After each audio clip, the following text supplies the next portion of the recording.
to the Stevie Mac podcast. So sit back, and relax, and enjoy the show. What is up, everyone? Hope all is well. It's your boy, Stephen Mac. Today, I have a special guest. I have Mr. Jeffrey with Inspiring Hearts Forever. Hope I got it right this time. If I did, Yes, Mr. Jeffrey, how are you doing today? I'm doing fine, thank you. All right, man. Well, it's a pleasure for you. Thank you for letting me interview you today. Your story was very touching. You know what I mean, and I'm pretty sure the viewers will probably be touched with your story as well. So, so yeah, why don't you give us a little background about it, man, and how your story all became? Well, first of all, I was born in Beardstown, Illinois at 11:20 a.m., December 15th, 1965. On the birth certificate, my parents, my father was a machinist and my mother was a homemaker. I learned that at 18 years old. Oh yeah, okay. And I went through my life, and at the age of 8, I wanted to take my life. And I would always kneel down and pray at God at night because my foster parents were very abusive, and my foster mother was a stripper, and it was just a really abusive relationship there. Mhm. And they would lock me up in a dark room, and just was just mean. Anyway, one day I walked over to the window. We were in a two-story farmhouse, and there was a light shining from the shed, and it was shining on the glass. I opened the window and started to jump out, and something told me to come back to the bed. I went back to the bed, prayed one more time, and these angels wrapped their wings around me, and then my whole life changed. I can see spirits. I can hear things that's going on. I can feel their presence. I can speak in tongues. I did that at a young age with different religions and different cultures, Mhm.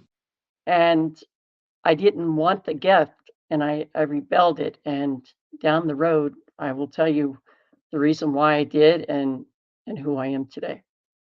Man, that's man. I'm sorry you had to endure that, man. Man, it must have been hard growing up. Um, like after hearing your story, So for people hearing your story for the first time, how do you describe who Jeffrey is today? Jeffrey is a man that's very humble, authentic, genuine, true to himself and others. Yeah, that's wonderful shit right there, man. So when you look back on your life, what moment do you consider the true turning point for you? I was in a car accident at the age of 16. I got into drugs and alcohol, rolled a Hmm. truck, went through the windshield, and landed under a bridge. And that's where I found God. At 8 years old, I rebelled that gift that God gave me, and I didn't want to be a part of that. And through until I was 16 years old, I was a follower with no direction and no identity. Hmm. And when I found God, God is like a hula hoop. In the center, he balances your life. Yeah. And on the outside is free will, where you can destroy your life. So I had to build a different blueprint. When you're born, your legacy begins and you have a blueprint. Hmm. But when, after the accident, I had to change directions. I wanted to not be a follower anymore because a follower is enslaved of bad things, Yeah. of bad habits. I wanted to be a leader and a king of good habits. Most definitely. So I built a different blueprint with God's plan by being more motivated, changing direction. Hmm. And there's three things that I've always learned in life. First of all, you have to have discipline. And after discipline, you have to have determination. Yeah. And when you have determination, you have to have dedication Most to definitely. move Yeah. forward in life. Yeah. The thing about it is, I took my adversity Hmm. in my life, applied action. With action, I took responsibility.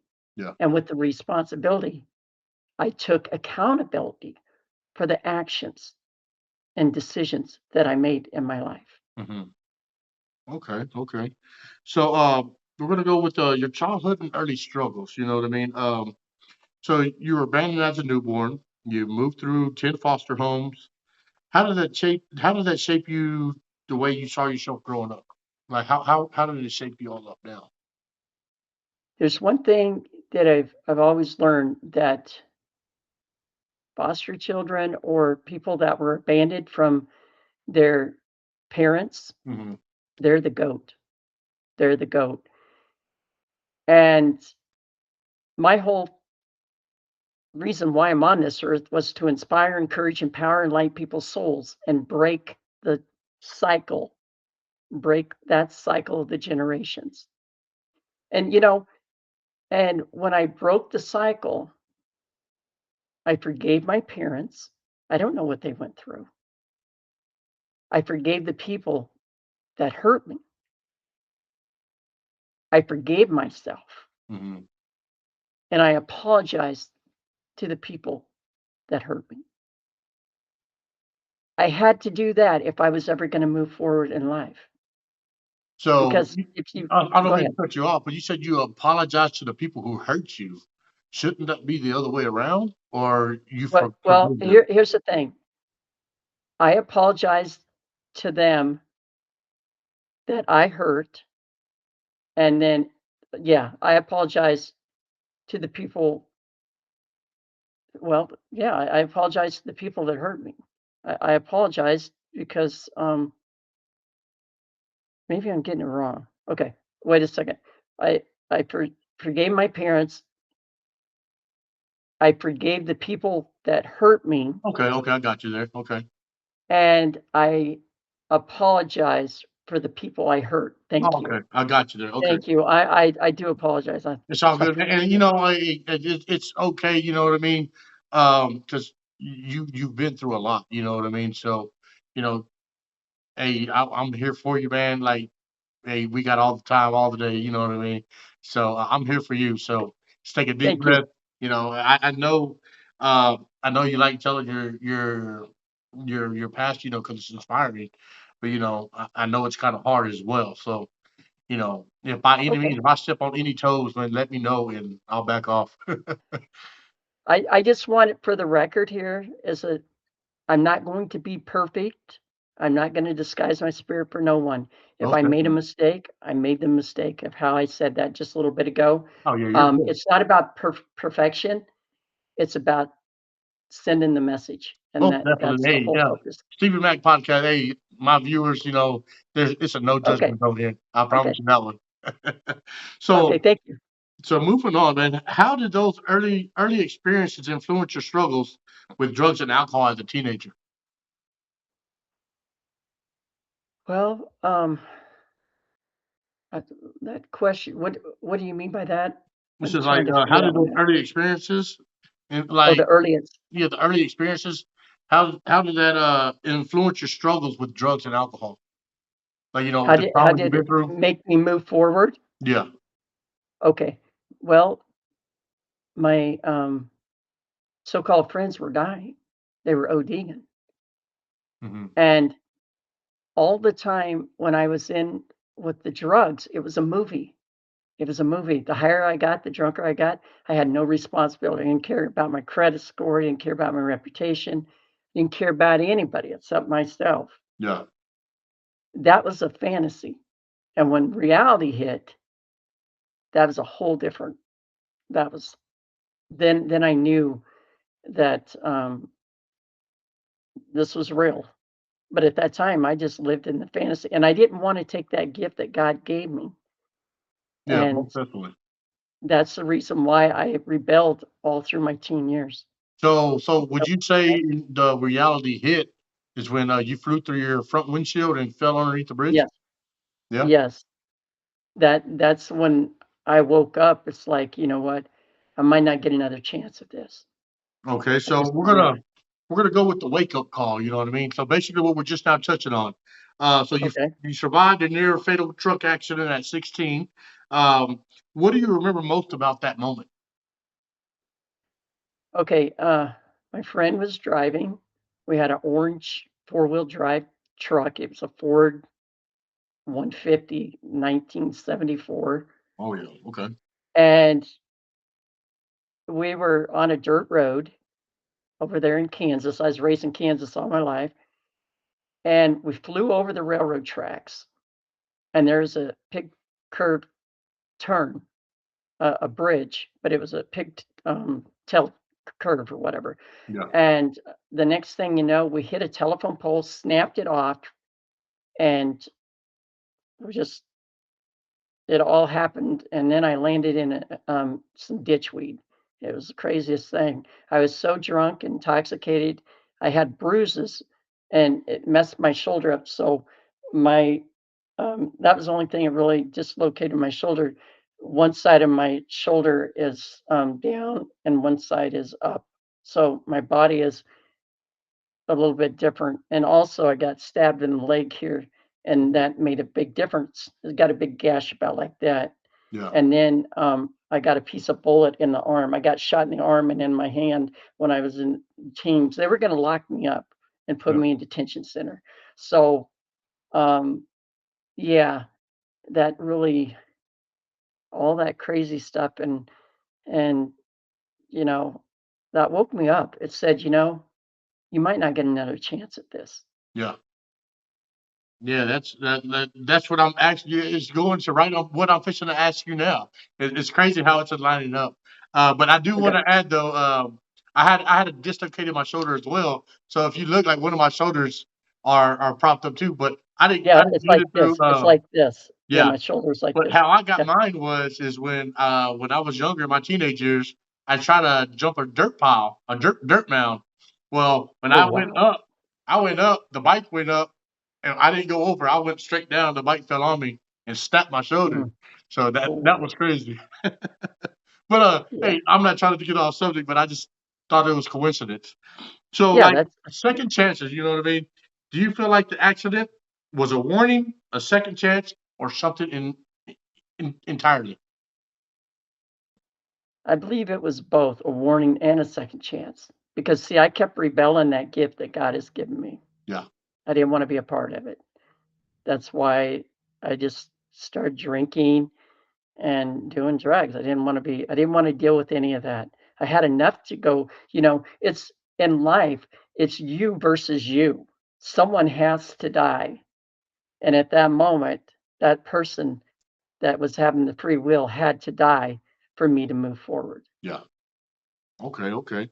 So what was the hardest part about choosing to change after that moment? Well, um, the hardest part was you have to learn discipline. Yeah. That is one thing. Now see, and where I learned that after that accident, where I learned that the state said they were going to send me to um, a detention center, or because I kept running away. I'd run away from group homes and foster homes or whatever. And they said, "We're gonna send you to a military academy, a boarding school for boys for rich kids." Hmm. I'm thinking, "The state's gonna do this? It's like 20,000 a year." So they sent me there, and I was like a freshman Hmm. at the time, and I learned discipline and respect, and I learned I wasn't the baddest person on the earth. I wasn't the smartest person on the earth, and they humbled me. Yeah. I remember this Peruvian drill sergeant. I said to him, I said, "I ain't gonna do any what are you gonna do? What are you gonna do?" He said, you need to be educated real quick. This is no these are there's like 100, 200 men in a compound. Yeah. rich kids, and we have to go to school, and we have to make sure our grades are up at a certain level and everything. But anyway, he said, "I'm gonna teach you something." I said, "You ain't gonna teach me nothing. You don't know the streets." Well, I found out real quick. He said, "Drop and do push-ups." I said, "No, you drop and do push-ups." So I said, "Okay." He said, "Well, if you don't do that, then the whole platoon is going to have to do double what you're going to do." So I dropped and he kicked me in the chest. And this is when I was just a rat. A rat is just a new person, shaved head, everything. And you have Yeah. to walk square, eat square meals and walk square around it's crazy. And I learned that. And he came to my barracks one day and he said, Jeffrey, he said, "I didn't mean to do that." And I said, "Well, you did." And he said, "Sometimes people come into your life to mentor you." And he said, "I saw something in you." And he said, "I want to be your mentor." Because he was a senior in high school as a freshman. He said, "I'll be your mentor." And he did until I graduated. Yeah. He Okay. went there when I was graduated. And I did graduate, have a diploma. Yeah. And, but see, people come into your life for a reason. Yeah. Most There's definitely. just a reason. It's like this. There's 7 billion people in this world Hmm. with 14 billion masks. That's the way I look at it. Yeah. But anyway, there's a reason. And I think God sent him to me and it changed my whole perspective. You have to have it's like this. You can have understanding, knowledge, and wisdom, and that's powerful. Transformation of character, integrity will get you the respect you deserve from the society outside. And I think that's what he did for me. He helped me be a better person. And I thank him for it. Yeah, and it's crazy, how you said, people are in your life for a reason. So there's a saying, people are in your life for a season, there's people in your life for a reason. Some come for the season to either would teach you a lesson or, and then go learn from it, whatever. But I probably didn't get the saying right or whatever, but it's season and a reason, come in your life Yeah, for a I've short heard I've time, heard that not a long saying. time. Yeah, I heard that saying before, and some things that I'm a strong believer in God. That basically sometimes you fight battles that God doesn't want you in, Yeah. and you take them on yourself. So I learned that be patient and trust the journey, and that's what I did. Most definitely, man. So we're going to move on, boss. We're going to go to forgiveness and faith, man.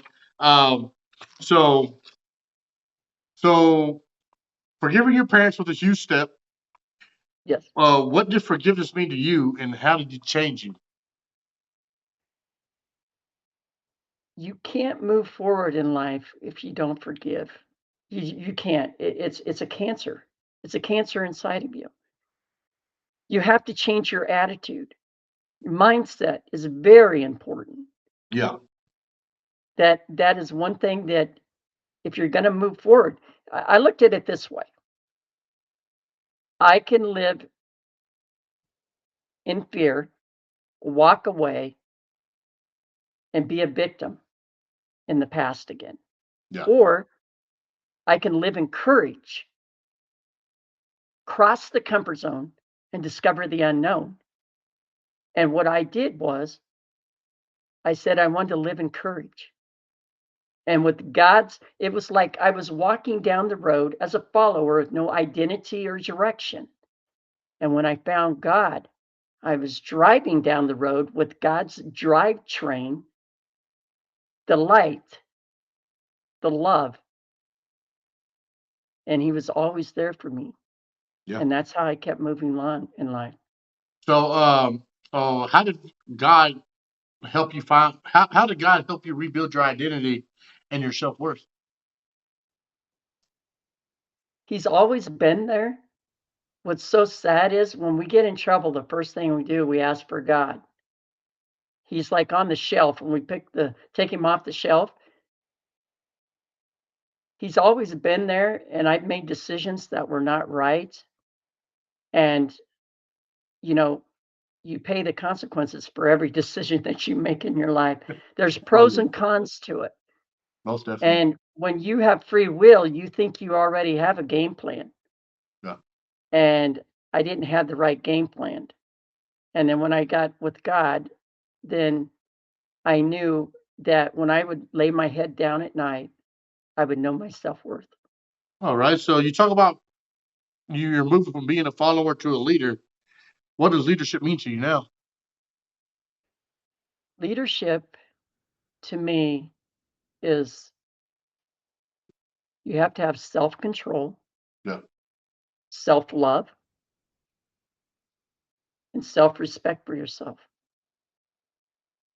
Those are very important. You have to have the right mindset with the right attitude with the right plan. Okay. So we're gonna move on to a life of service, if you don't mind. So before hospice work, you served in homeless shelters, nursing homes. Mhm. What helped you to help others? I got to, I wanted to help people in these homeless shelters. I wanted to inspire these people. And as a kid, I didn't know what love was. And Hmm. what I mean by love, if someone abuses you and they say we're doing it because we love you, I didn't understand their concept. So when I was a kid and older in life, and I had a lot of bad relationships because I thought love was an illusion of the mind. I mean, if you love someone, you don't disrespect them. You're there for them. You're Hmm. beside them. God can say that He knows what love is. But I always thought love is an illusion of the mind. You love them once, and you can love them 1 minute and hate them the next, or they can hate you 1 minute and love you the next. I could never understand that. So I thought, when I was in the volunteer, I did it for 2 years, and I would talk to these people and listen to these beautiful stories. And I wanted to plant a positive seed in a person's heart, mind, and soul so that seed of love would continue to grow within themselves. That was my whole purpose. Yeah. Yeah. And to that day, I still do what I do. Um, I keep planting those seeds in there. And being as a volunteer for 2 years, I learned a lot about myself. And I learned, it's just show gratitude, Yeah. show Yeah. kindness to people. So basically, you said basically you started caring more. It wasn't just volunteering. Yes, It was your it calling. wasn't about me. Everybody has a story. Yeah. Everybody's story could be someone else's survival guide. Yeah. Most definitely. So so after 36 years, 12 states, what is caring for people at the end of life taught you about living? I look at it this way. Life isn't about being rich, well educated, or popular. Yeah. Life is about memories, experiences, being real, genuine, humble, and kind hearted. And that was the person I wanted to be. Yeah. Okay. Yeah, man. So we're gonna move to another subject: purpose and philosophy. You believe your purpose is to inspire, encourage, empower, and enlighten souls. When did that become clear to you? Pardon me? So I said you believe your purpose was to inspire, encourage, empower, enlighten souls. When did that become clear? Like when did that become clear to you to do that? After I started hospice, Yeah. 1990, I started hospice. Okay. So how was serving older generations shaped the way you see gratitude and humility?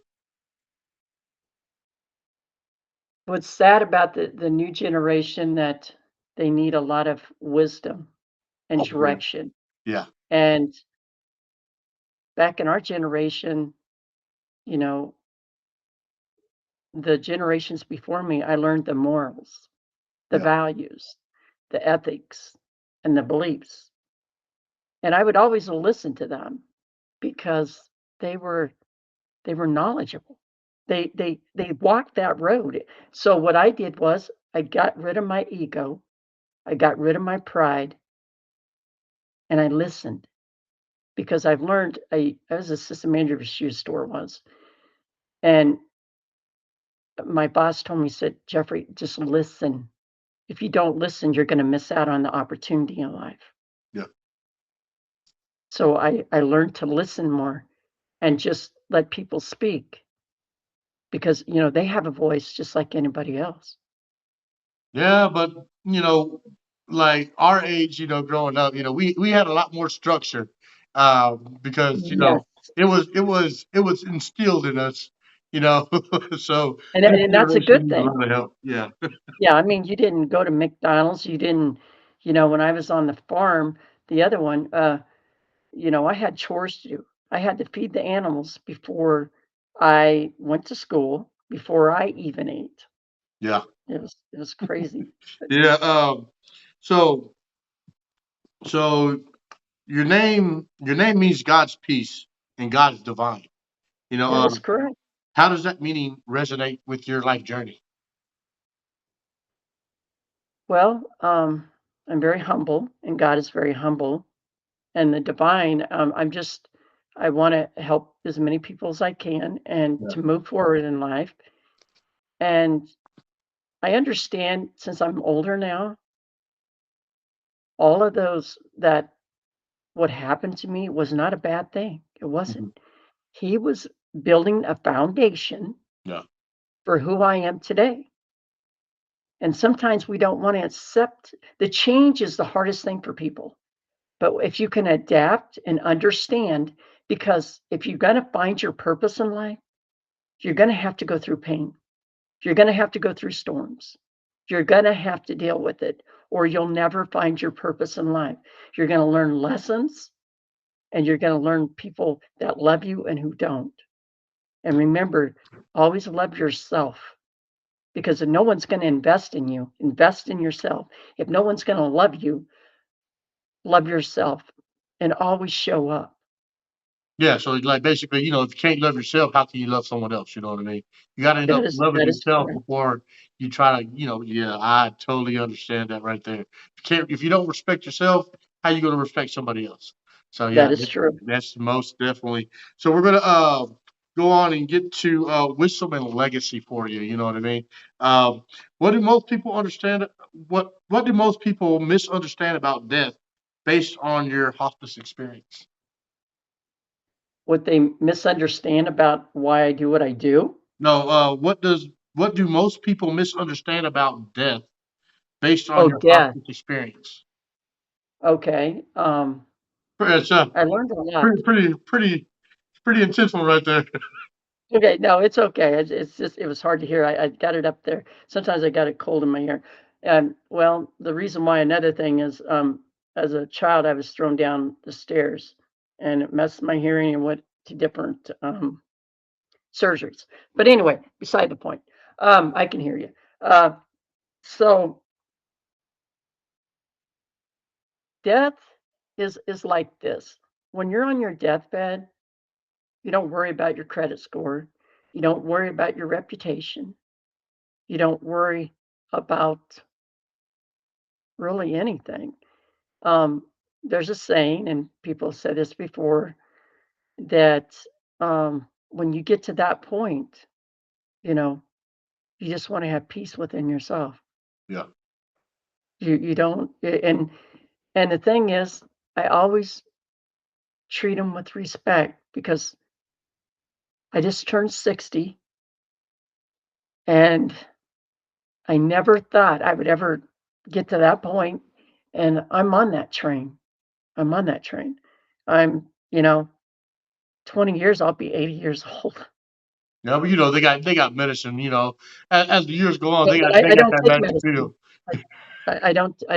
I haven't been to a doctor for the longest time, even as a child, other than a physical, and that was it.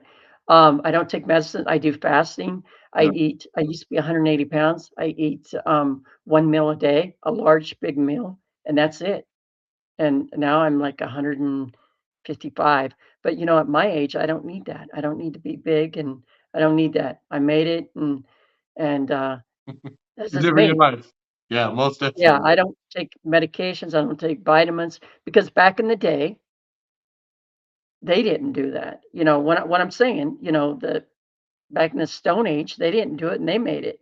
Yeah. And I just use reverse psychology. Everything everybody else is doing, Yeah. I did the opposite. Yeah. So I told myself, I'm going to sacrifice my first 50 or how many years. If I make it to 50, I'm going to sacrifice. I'm going to do everything reverse psychology. I'm going to do everything reverse. And I did. Now I'm living my life. So if I die tomorrow, I really lived my life. I Yeah. really had an opportunity to live my life. And that's the way I look at it. Because some people at my age, they're trying to get in shape. I didn't destroy my body after 16. I said, this is a temple. Don't destroy it. You know, keep it the best that you can. But always remember, when you get older, things are going to start shutting down. Yeah. And I'm still healthy today. Hey, you up and This moving around. You this is traveling reverse. 150 miles a day. I can run 6.8 miles an hour backwards on a treadmill. Oh yeah. Yes, I'm on YouTube. Yeah. So, Nice. but anyway, that's another story. Um, yeah, I'm just a type of person that I don't give up, I don't give in, and I don't quit. That's just me. That's what's up, man. So, what advice would you give someone who feels stuck in their past or defined by their trauma? Don't play victim of something that you created. Some people, some things weren't created, but then there's some things that you already created. Don't play victim. Get out Mhm. of it's like time is the most important commodity Mhm. in your life right now. It's like an hourglass. The sand runs down, and at the bottom, what can you do with that? You can't do anything. But at the top, you can make a meaning when you make a decision or something, make it a meaning or a moment. Mhm. You have time for that. The future is people say, "Well, I'm building for the future." You don't even know what the future is. It's just the brain. The future is the plan.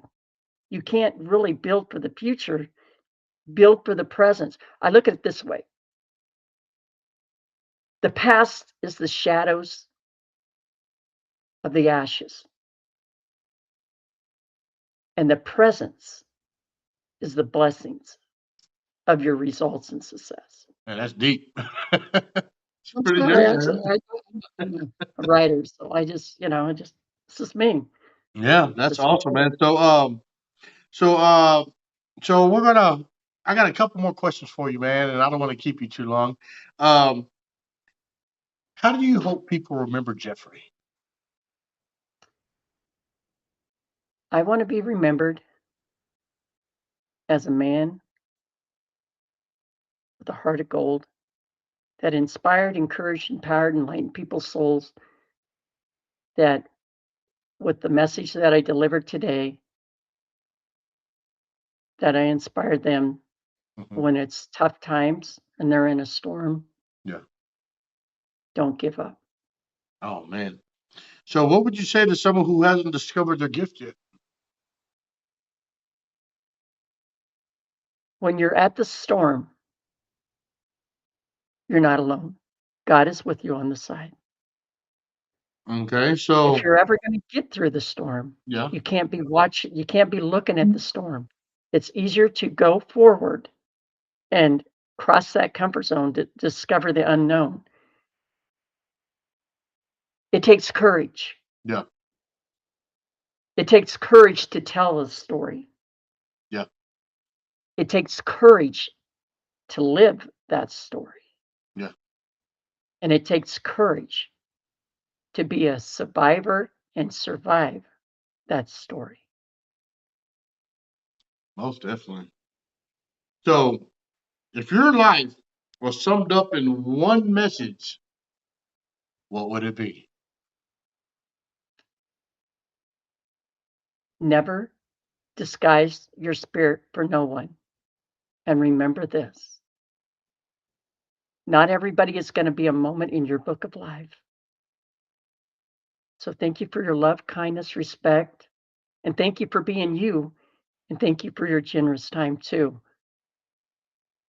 Being locked up in a dark room with abusive foster parents, I told the world someday when I get out of this cage that I was in, I'm going to show the world in humble and silence of who I am Mhm. instead of the world telling me who I am because I know who I was meant to be.